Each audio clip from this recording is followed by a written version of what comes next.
Welcome back to Lantern Insights. Today we're going to be playing a version of Lantern playing Fetchlands. Kind of the main benefit of that being that you're not as weak to Bloodmoon, you're able to fetch your basics more aggressively, and just more consistent turn 1 black sources for that early discard. We open up a beautiful hand here. It is going to be a bit difficult to cast Assassin's Trophy, but we can not worry about that. Cookbook, obviously if this was a bridge would be much nicer, but we're quite happy to keep this hand. We can lead on turn 1 discard and then just have the lock by turn 2, and that should put us in a pretty good shape against most decks. And so as we look at their hand, we see that they're on burn. Obviously with a lot of 1 and 2 mana burn spells, I think doesn't make a huge difference what you take here. You could take Searing Blaze if you want to go constructs, or you could take something like Bolt in order to kind of force them and just not make constructs because you have Cookbook in hand, and then Searing Blaze is just a very dead card in this matchup. So that is what we go for, where we take the Bolt, leave them like they have 1 land, so getting to Lightning Helix is going to be a bit harder. Hopefully Goblin Guide can draw us our 3rd land, but we're more so going to be relying on Cookbook this game than on Urza's Saga. Like Saga making constructs is usually quite relevant against burn. In this game it's not going to be as relevant. And Thoughtseize here, I believe we are going to mill. So if they're just lava spiking us, we're all right going kind of one for one with our removal here, or if they're just, or not removal per se, but if they're just spending 1 card to hit us for 3, I think that puts us in a pretty strong position. We do mill the Thoughtseize. There wasn't really anything else in their hand that we care too much about at this point, and we're happy to just draw the land off the guide. One thing with Goblin Guide that can come up is if it draws you too many lands, when you get Ensnaring Bridge down, you're not able to have an empty hand. And so that is something to worry about, but I don't think it will be super relevant in this game. So they suspend a Rift Bolt. And here we now have the options to start making constructs, but I think that would be... I kind of want to balance... So I want the option of making constructs, but I don't necessarily want to be forced into it. So we're going to hold it up, kind of see what they're able to draw. And drawing us a Saga here is very good. And we're gonna trophy their Goblin Guide. We could have played the Cookbook last turn. I think we kind of wanted a bit more flexibility, but it was probably correct to play Cookbook. Here, our game plan is kind of keep them off creatures and then just play Cookbook to gain 3, as if we're gaining 3 every turn, we can let them draw most of their deck that isn't creatures, and we don't even need Ensnaring Bridge likely in this game. So they're going to spike us, and between Searing Blaze and Lightning Helix, we can't make creatures at this point because the Blaze will just kill us. However, we can establish a pretty strong lock where we're able to get Codex Shredder and then play this Codex Shredder here. And from this point, we're basically just going to keep them off creatures. We can let them have like whatever burn spells they want. And with these Horizon Lands, sorry, I forgot what they were called for a second. The Horizon Lands are going to give them a little bit of power, but like we can let them have 1 bolt, and then we just have to mill the 2nd bolt. So like to prevent them from drawing 2 bolts in 1 turn is basically all that gets us here. And like at this point, we can just discard the Grafdigger's Cage, make the food, sack the food, and then we can let them draw the bolt. From here, basically nothing left in their deck matters. It's essentially just the creatures, and they elect to concede here. We did take I think it was just 1 damage off our Fetchlands, but this is one matchup where it's kind of traditionally like we don't want Fetchlands for matchups like this, but we'll see how it goes in the next game. In terms of sideboarding for burn, we have Leyline of Sanctity, one of our best cards, one that we will mulligan a bit for in order to find, and then Nature's Claim. It's useful if they play Eidolon. It can blow Eidolon up. Roiling Vortex, it's very good against. And if needed, you can always blow up something of your like one of your own artifacts to gain some extra life.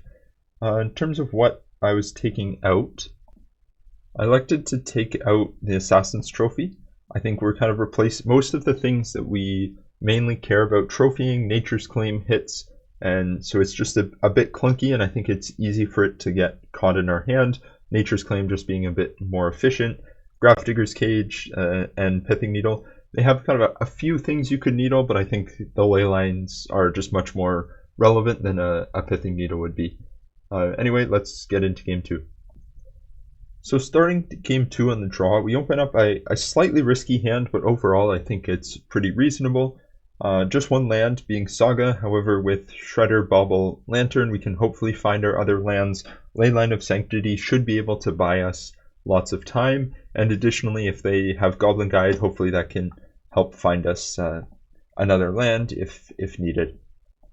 And they do lead on Goblin Guide, as they're going to be more reliant on creatures with this Leyline being out. And so we kind of go Shredder into Bauble here, as you know, kind of reliant on that to find our other lands. And they play a Roiling Vortex, one of the cards that we talked about while sideboarding being very relevant. It is going to be able to do a bit of damage to us. Obviously we're not going to be casting Mishra's Bauble anymore. I do want to, I elect to Bauble there because I want the Goblin Guide to draw me a card. That is maybe incorrect, but I think it's kind of a bit interesting. You can use Goblin Guide kind of as a mill, where if you Goblin Guide and it's a non-land, you can then use Shredder to mill it, and then use Bauble again later in the turn, but I wanted the land there. We are starting to find a bit too many lands here. Let's see, we drawing a 3 in a row here, and seeing another Goblin Guide on top really isn't great for us.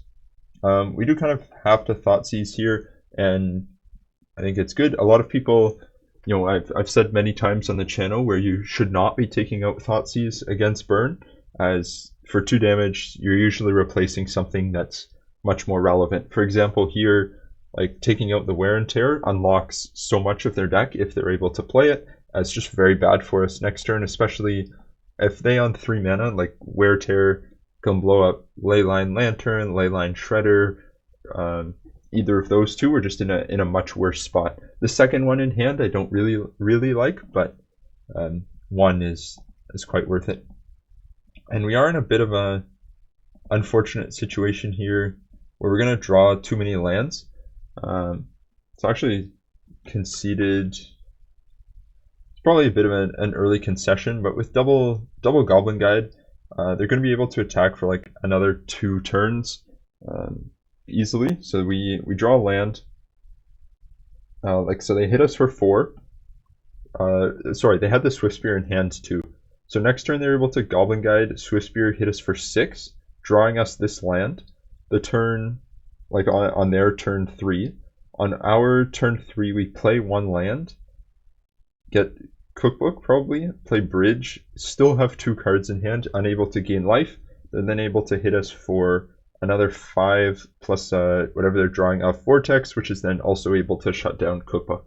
So it might, yeah, maybe it's a bit of an early concession in terms of for content, but I think we, as I've demonstrated, we were very dead here to the Guide plus Swiftspear. Obviously they're going to bolt themselves, and the Vortex is just going to finish us off in 2 turns, and there's not really much we can do here. If you see a line that would let us win this game, I would love to see it if I missed anything, but I'm pretty sure with discarding to Cookbook, we're not able to get our hand empty just with this Goblin Guide drawing us this extra land, which we would have. Anyway, we'll be on the play for game 3, which is very relevant against burn. I think it is a very heavily, like play draw matters a lot against burn in my opinion. As always, if you've been enjoying the content, it would be amazing if you would subscribe. Means a lot. And this hand on the play, it's very clunky. We're going to be taking a lot of damage off of our mana base. These Godless Shrines are mainly here just to be able to hardcast Leyline of Sanctity if needed.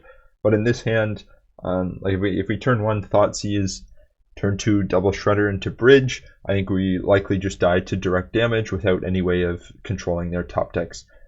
This hand I like a lot better. Double Leyline will give us a lot of protection, and playing Ensnaring Bridge in a few turns, all of which are very nice here.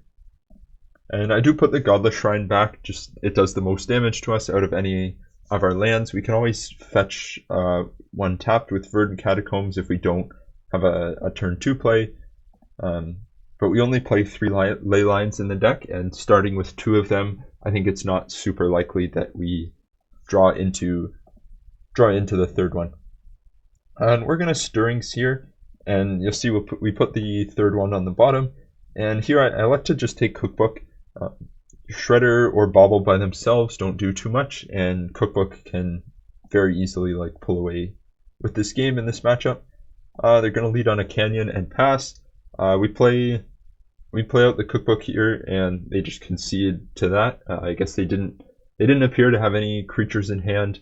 They would have played all of them on turn 1, and yeah, we're just gonna.